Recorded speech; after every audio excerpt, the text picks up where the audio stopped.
Hallelujah.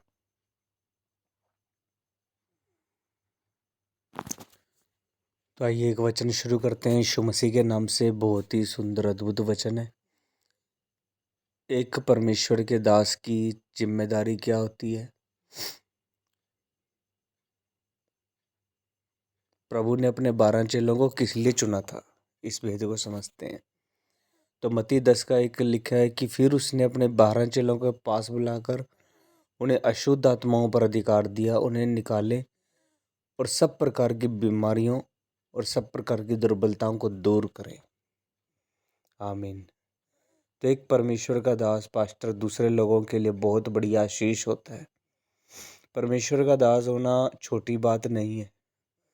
जब लोग सालों साल अपनी बीमारियों और श्राप में, कर्जे में, पापों में तड़फ तड़फ कर मर जाते हैं, उनके दुख परेशानी को सुनने वाला कोई नहीं होता, उनकी सहायता करने वाला कोई नहीं होता जिसे वे अपनी समस्या बता सकते हैं।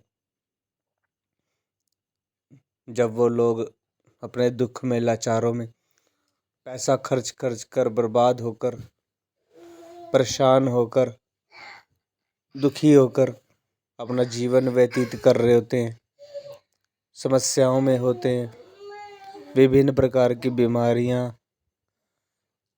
होती हैं, उनकी लाइफ में होती हैं, समस्याएं होती हैं, जिसे कोई सुनने वाला नहीं, कोई ध्यान देने वाला नहीं, कोई सहायता करने वाला नहीं होता। तो एक पास्टर, प्रेरित या भविष्यवक्ता ही उनकी समस्याओं को सुनता है। उन्हें परमेश्वर की ओर से भेजा जाता है। हमने परमेश्वर को नहीं देखा, परंतु परमेश्वर के दास को हम प्रतिदिन देखते हैं। उससे हम आसानी से बात कर सकते हैं, उसे हम जानते भी हैं। परमेश्वर का आत्मा अपने दासों के द्वारा ही काम करता है, आपसे बात करता है। आप अपनी समस्याएं और परेशानियां उनको बताते हैं। प्रेरितों के काम 3:6। तो परमेश्वर का दास जो पास्टर है, उसको आप कभी भी अपनी समस्या बता सकते हैं। वे आपके लिए प्रार्थना करेगा और आप छुटकारे पाएंगे, शांति को पाएंगे।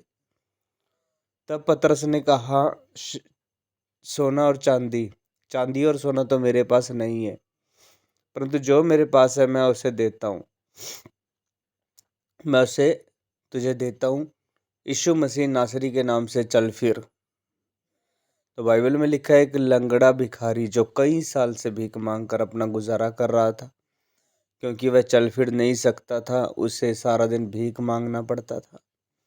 उसके पास कोई भी आशा और उम्मीद नहीं थी। उसके पास मांगने के अलावा कोई भी रास्ता नहीं था। आज भी ऐसे बहुत सारे भिखारी हम सड़कों पर देखते हैं, गलियों में, शहरों में मांगते हुए देखते हैं, जो अपने लाचारी और हालातों के कारण मांग रहे होते हैं। बड़ी मुश्किल से अपना गुजारा कर रहे होते हैं, क्योंकि वे शारीरिक उत्पीड़न के कारण चल फिर नहीं सकते हैं, कुछ काम धंधा नहीं कर सकते हैं, बिजनेस या नौकरी नहीं कर सकते हैं, क्योंकि कोई भी भीख मांगना नहीं चाहता है। कौन भीख मांगना चाहता है? कोई भी ऐसा करना नहीं चाहता, परंतु मजबूरी और हालात इंसान को ऐसा बना देते हैं कि वो भीख मांगने पर गुजारा निर्भर हो जाते हैं और मजबूरी में मांगते हैं। इसलिए क्योंकि डॉक्टर और दवाइयाँ भी फेल हो जाती हैं, पैसा खर्च खर्च कर बर्बाद हो जाते हैं, लोग लुट जाते हैं। परंतु जब वह पतरस को देखकर भी मांगने का इशारा करता है, तो पतरस उसे यीशु मसीह के नाम से चलने की आज्ञा देता है। पतरस उसे धन दौलत, सोना चांदी नहीं देता, क्योंकि उसके पास, पतरस के पास ऐसा कुछ धन दौलत नहीं था।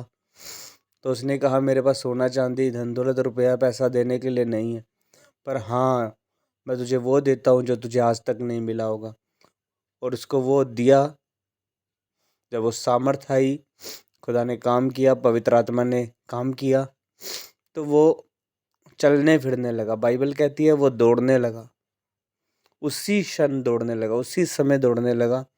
लगता है यही एक पास्टर की कॉलिंग है, यही एक पास्टर की सेवा होती है, क्योंकि उनको, प्रेरित को सभी बीमारियों, सभी प्रकार की बीमारियों और शैतान पर अधिकार मिला होता है।